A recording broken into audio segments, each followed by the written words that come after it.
Upgrades.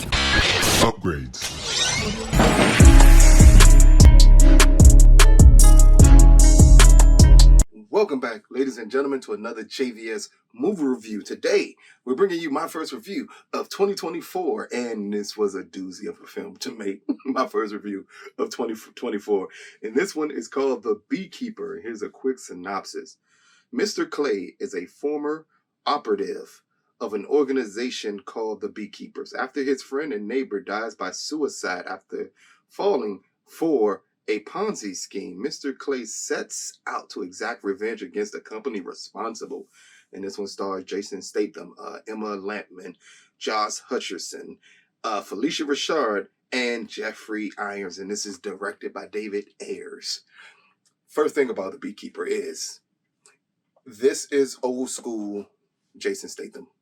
So if you love the Jason Statham from The Transporter or Crank, this is your movie. If you are a fan of his later films, which, for lack of a better term, seem to think more, and in turn made them kind of better movies, then you're possibly not going to like this film and you're going to fall out of it really, really quickly. Because the plot is as thin as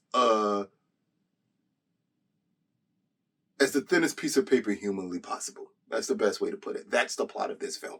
It literally starts out with, we meet Felicia Rashad's character as Mr. Clay is getting bees out of her garage for her, and we have to put together in our mind they have some type of relationship. And then we go down the rabbit hole of her being tricked out of all her money, and then she dies by suicide.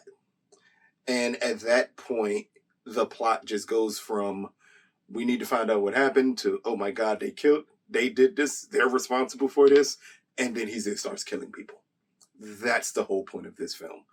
It is a film set up just to show the action star that Jason is. Again, it's very reminiscent of the Transporter films, where it was just set up for action set pieces. There's no need to think about this. Josh Hutcherson, who's an amazing actor, is not called on to do anything but just play a sleazy person in this one. Jeffrey Irons, also an amazing actor, not called on to do anything in this movie. Like, the movie goes on with some of the most talented actors humanly possible in a story that requires them not even to act. It literally had to be, hey, just show up and kind of read this line, and then we're just going to go forward and let Jason do Jason things. The action is outlandish in this film. He is a one-man wrecking crew that would put John Wick to shame. The stuff that they have him doing in this movie is absolutely ridiculous. He comes across as the most unstoppable force humanly possible in this film. So, to put it in the best way humanly possible, this is an action movie that you can turn your brain off to. It's almost a perfect action movie to start off the year. This is the same area of the year right at the beginning that we got Plane last year with Gerard Butler. I think it was the same area that we got, same time frame that we got Plane. We're getting this, and both of them are the same thing. It's just a fun action movie. It is nothing good about the plot, nothing good about the action. You're here to see Jason do what Jason does, and that's it. As it pertains to how interesting the film is, it really keeps you engaged in hoping that they can piece together a story for like the first half of the film. After that, you come to the conclusion that, yeah, this is just going to be silly, and I'm not even going to hope that they piece together a story here. I'm just going to go along with it, as they constantly throw bad guys, or as I call them, putties, at him left and right.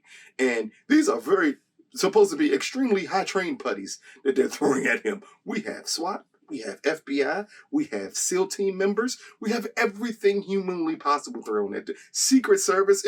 The third act is so outlandish, the things that this character gets away with. You can't even piece it together in words to properly depict exactly how unstoppable they make him. The point that I feel that John Wick is not remotely close to unstoppable as the Beekeeper is should tell you a lot about just how unstoppable this man is in this film. And for an action film of this caliber, it's not really gore heavy. It has moments where I think they let go and say, we're going to show you a little bit of gore. But other moments than that, a lot of his killing happens, or a lot of the action happens with little to no gunfire from Jason in this movie. It is literally just them showcasing the artist he is when he puts together these action scenes. And that alone to itself will be enough for a lot of people to watch this film. But if you're going to this for great direction, you're not going to get it. I mean, David Ayers had a lot of promise at the beginning, but this one falls into the motif of his later on action films where it's really just point and shoot. Nothing looks amazing here. It just flows well with the action. And you would expect a director of his caliber to want to pull more out of this film. So I do give him credit for understanding that this is not about me. This is more about Jason and him pulling back and not wanting to show anything of the signature style of his films when they're good. But here you just get a point and click David Ayers and everyone's phoned in performance, and then you get Jason, who is, in limited words, still extremely charismatic. He is what a lot of people hope would be the future of the action films. And when you see a movie like this, and you understand exactly where everything is going, you get why people thought he was the next big action star. Granted, he's then now trying to go on and trying to make movies with a little more depth into them. But again, if you are accustomed to old school Jason when he first came on the picture, this movie will work wonders for you because it will bring back all those old, ridiculous memories of his action movies that had little to no plot, but lots of action in it. So, The Beekeeper, brought to you by MGM by the way of Amazon. Out of a possible 10, I am going to give The Beekeeper 5.5 out of 10. In the end, this movie makes no sense. The story is not good. The acting is not good. You are here for the fights and the fight choreography, which is amazing. Jason puts together just well enough of a show here that you'll sit through and watch this entire film and be entertained. I think that's the crux of this film is a difference between a film that you can deem entertaining versus one you can deem good. This is not a good movie. Not by the further stretch of the imagination is this a good movie, but it's a highly entertaining movie that going into it, I think this is kind of what you expect from a Jason film at this point. You're expecting stuff to be more entertaining than good, and for that reason alone, you get what you came for. But by the third act, it just gets to be a lot. Like him being so unstoppable, you just want someone, a group of people to be able to step up and actually do something with him. And in this film, they just make his character too unstoppable to be realistic in any way, shape, form, or fashion. But check it out. It drops in theaters this Friday. This has been another JVS movie review.